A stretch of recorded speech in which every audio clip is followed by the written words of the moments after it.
Today I'm going to talk about something very controversial, again, as per usual, and it's that narcissism is completely misunderstood and it's an essential part of a Kundalini awakening and self-integration. So in order to understand what narcissism really is, we have to understand the two systems within us.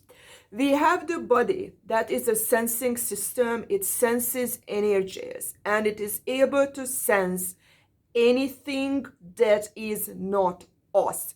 And what that means is that it feels disgust with anything that is the same. It cannot sense sameness. That's why the body feels chemistry with whoever is opposite, and the more opposite someone is, the more chemistry it does.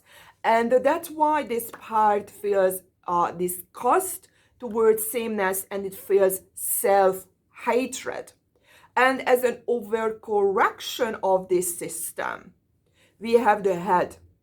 And self-hatred is overcorrected by self-love, because reality is wholeness, and there has to be another system that is able to sense what this part cannot sense. And this self-love is only able to see itself. And this is basically narcissism, that it sees itself in everything. And that is actually just a different type of awareness. So these two systems are able to see reality in a holistic way. The problem is that these are disintegrated on 3 levels. And once when you integrate these two, that's when you get self-reflection and able to see others clearly. So what are these 3 levels? The 3 levels are the unconscious, the subconscious, and the conscious, and you will believe that you know what that is. I'm going to prove it to you that you know fucking nothing. Because our reality is still not there yet. Because we are still on the unconscious state extremely, and only I would say a few percentage of the population is on the subconscious state. So the unconscious state is what we usually say the ego. What is the ego? The ego, basically, this is the unconscious. It refers to rigidity. This is the I am. So basically you really cling on to stability, but you cling on to stability because this is what society, this reality keeps telling you, that you are a good citizen or emotionally healthy if you basically don't change. That's the problem, that society and reality reinforces that if you are changing too much, you have mood swings, you have too many relationships, you jump from one relationship to another, or you change your job all the time, there is something wrong with you, and they basically put you into some category, which is absolutely toxic for you because it blocks you from this self-improvement that would put you to stage 2, and that is your subconscious. And your subconscious is when you move away from this, what is known. This is what you have been the most predominant. This is your dominant part, that you classify yourself that this is me. I am this, I am that, blah, blah, blah.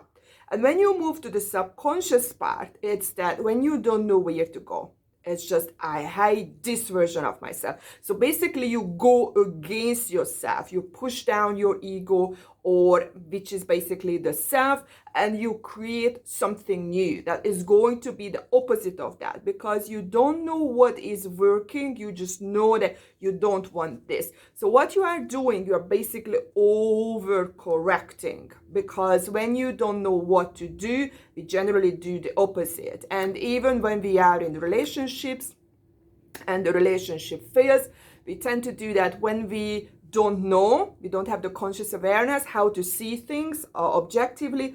We pick certain traits in the partner that were extremely we believe that those were bad, and we tend to pick another partner that is a complete overcorrection. So it's that we still don't know what to do, but we believe that if we overcorrect it, like for example, this person was too outgoing, talked way too much, or was aggressive, we tend to pick someone who is the exact opposite and is going to be this very shy, not talking too much, avoidant type of person, and we believe that, wow, that is going to work. But there is a third step that we should get to, and that is going to be the conscious level. Because the subconscious level is basically just a paradox, the two opposites. And when you move into consciousness, what happens is that, so this was the unconscious, that there is only one. The subconscious, the two opposites, this very white and black thinking.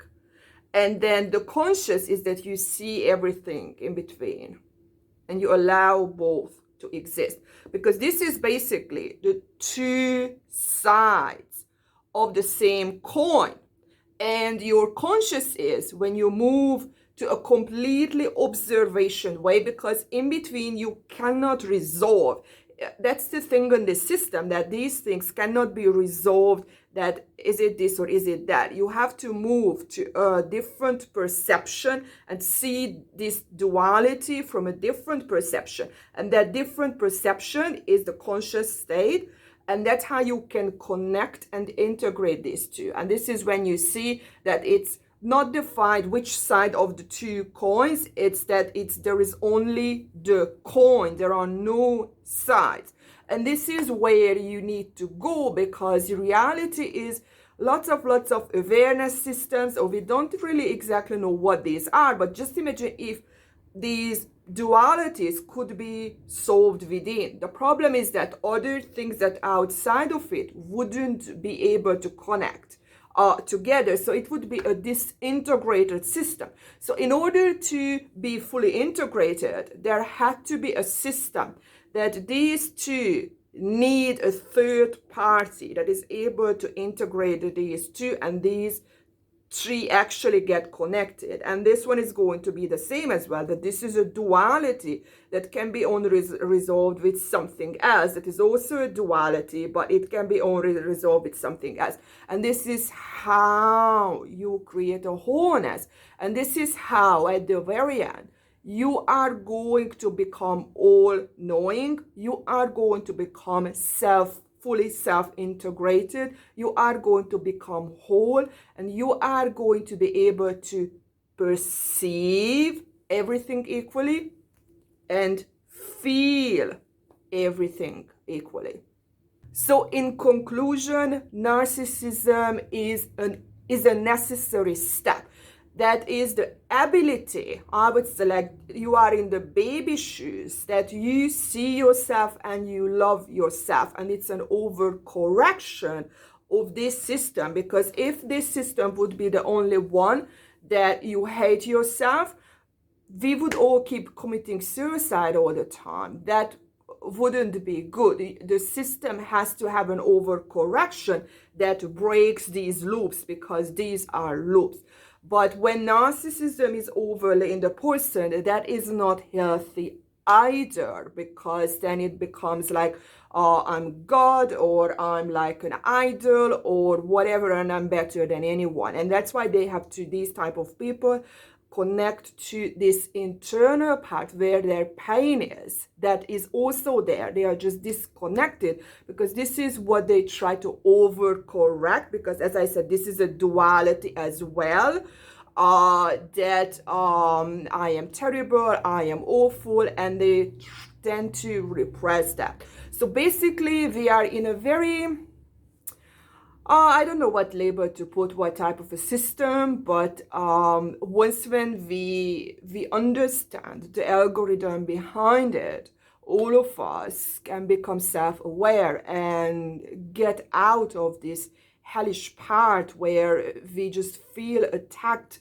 by everyone, and instead we are able to understand what is going on in reality, how to see it. So the attack, what we feel from others, and the pain is going to actually turn into self-awareness, and our self-awareness and self-integration is going to speed up. See you in my next video.